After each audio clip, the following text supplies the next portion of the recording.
En manchette aujourd'hui, un emprunt maximum de 23 millions de dollars pour l'Agence de santé, le groupe Laidor officiellement reconnu et bilan des actions prises pour protéger les cours d'eau. Mesdames et messieurs, bonjour, voici vos actualités Informe Affaires de ce jeudi 16 octobre 2008.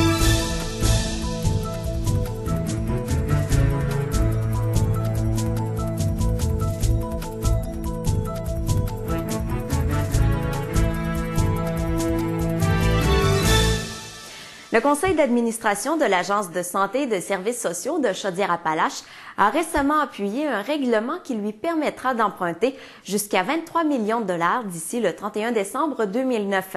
Cette somme pourrait éventuellement servir au financement à long terme des dépenses en immobilisation autorisées, au financement de l'achat d'équipements informatiques, au refinancement d'une partie ou de la totalité de l'emprunt et au remboursement d'un emprunt bancaire qui serait contracté en attente d'un financement à long terme ou d'un refinancement.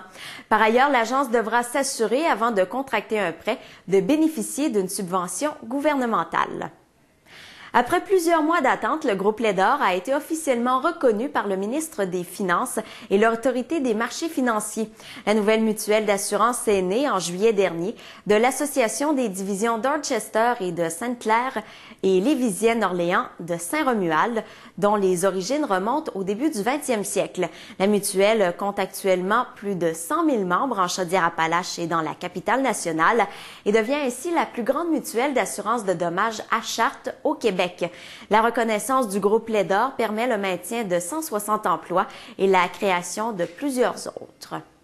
Et Québec et l'Union des producteurs agricoles du Québec ont publié récemment le bilan des actions entreprises pour protéger les cours d'eau. Les ministres Lynn Beauchamp et Laurent Lessard se sont rendus sur les berges de la rivière Boyer Sud en Chaudière-Appalaches pour prendre connaissance des actions prises pour améliorer la qualité de l'eau de ce cours d'eau affecté au cours des dernières années par les algues bleues. Le projet de la rivière Boyer est en vigueur depuis 2005 et est coordonné par le groupe d'intervention pour la restauration de la Boyer. Une centaine d'agriculteurs de la région participent à cette initiative qui vise à améliorer la qualité de l'eau et aussi à protéger la biodiversité marine. Voilà, c'est ce qui complète vos actualités Informe Affaires de ce jeudi 16 octobre 2008. Bonne journée et à demain.